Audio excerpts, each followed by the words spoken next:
Press club. I have sort of a different thought about this. I always want to know what my enemies are saying and thinking. So I like the fact that it's sort of an open mic, just let them talk so I can see what's going on. Look, he's like Adolf Hitler. He's a pathological liar.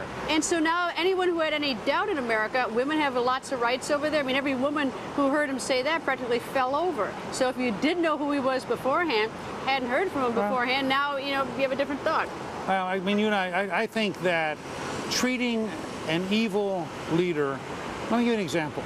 He made a comment in passing there were fewer homosexuals in Iran. Does he kill him? They executed him. I'm just saying, nobody got up and said, how can you have somebody here who denies the Holocaust, executes homosexuals, arrests students, tortures and kills journalists? I mean, how could the National Press Club have a guy there who tortures and kills journalists? But he made that statement at Columbia, not at the forum that I heard, and he got booed. Right. And so anyone who's at home watching this, hears sort of the public acclamation against him. You and I agree on him. Okay. We have total agreement on him that he's a monster. But I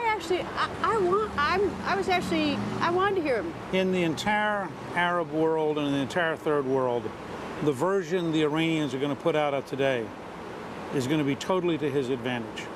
Or if we hadn't let him speak, what the version would be is that America speaks about wanting to have free speech, wanting to hear different sides, and they won't even let our president. I'll give you a simple test. Condi Rice should offer to come and speak at the Tehran University.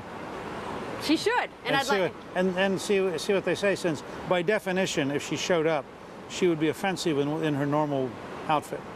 That's well, those rights those women have, right? That's right. That's all right. But it's interesting how I don't think people in America disagree on him at all. Well, except I don't think anybody here takes it seriously. I mean, think about the notion. General Petraeus literally testified, and nobody in the Congress followed up on this. Iran is waging a proxy war against us. Yesterday, the military spokesman in Baghdad said the Iranian weapons are coming in to kill Americans and named the specific weapons.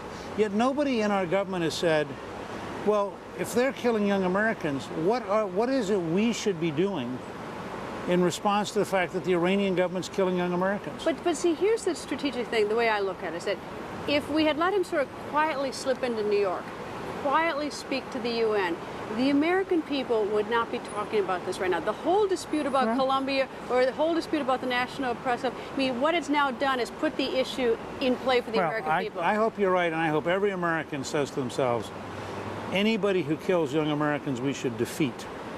And I think we need to find a way to replace this government, preferably peacefully, preferably with a variety of things that Reagan would have used in Poland that didn't involve war. But I find it deeply offensive that his government has been systematically and methodically killing young Americans, and we do nothing about it. I don't think if you don't find it deeply offensive, there's something really wrong with it. Right. Because I mean, killing Americans. They've been sponsoring terrorism for a long time. That's right. Denying the Holocaust. Well, and Louis Freeh, when he's director of the FBI, said the Clinton administration actively, consciously didn't want to learn that the Iranians had killed Americans at Khobar Towers because they didn't want to have to confront the fact that what do you do about it? What is the Bush administration doing? I'm absolutely mystified. I can't imagine why they put up with this. I mean, either General Petraeus is wrong and the military spokesman's wrong, or the current policies we have are stunningly ineffective. So what should we do? I mean, that's always the big question. We realize we have a problem. What should we do, and when? We should finance the students. We should finance a radio-free Iran. We should covertly sabotage the only gasoline refinery in the country. We should be prepared, once the gasoline refinery is down, to stop all of the gasoline tankers and communicate to the Iranian government that if they want to move equipment into Iraq, they're going to have to walk. That actually seems rather simple than easy to do. We're not doing that? We're not. Why aren't we? Well, in 1981, Reagan said the Soviet Union was an evil empire. One of the things we did, we now know because it's been in memoirs and it's public source, is we built faulty natural gas pipeline pumps and got them sold on the black market to the Soviets, who thought they were buying this terrific new American technology. And in early 1982, there was an explosion in Siberia that was so big that it registered on the satellites as though it was a nuclear event. And one half of the White House was really worried until the other half of the White House said, no, that's our equipment.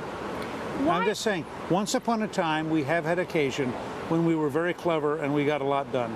Why aren't we doing things like that? Is it because they think strategically it's not wise, or is it because we're so busy in other parts of the world? I mean, there must be some sort of, I mean, you must have some sort of thought as to why we aren't. I think we are currently so timid, and our bureaucracies are so risk avoiding. And it took enormous leadership by President Reagan and by Bill Casey to re-energize the CIA in the early 80s. And we've now been through a long period of beating up the intelligence community and having lawyers say you can't do this, you can't do that. Mike Scheuer, who was in charge of hunting for bin Laden, says that we found bin Laden 10 times in the late 90s, and every single time either the lawyers said you can't do anything or the senior leadership said it's too big a risk. Do we know where he is now? No.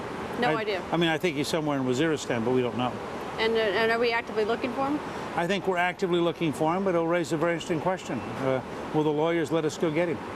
What lawyers? Who are these? No. What are these lawyers? You'd be amazed at the stories people tell you about these meetings where people say, well, there might be too much collateral damage. Is that the lawyers or the military people? Obviously, I'm a little sensitive to the issue of the lawyers. No. Who are these mystical lawyers? This is literally the internal arguments about, you know, how do you execute campaigns nowadays? Going on right now. That's the dialogue. In the intelligence community. The military does much less of that, but the intelligence community does a lot of it. Well, how is the president? What do you think the president's thinking tonight? Our president, not the. I don't know what he's thinking. I mean, I don't understand why he has not instructed the national security system to exact sufficient pain indirectly on Iran that they decide to give up killing young Americans. I can't explain the administration policy. Thank you, sir. Thank you, Mr. Speaker. Good to be with you. Nice to be with you.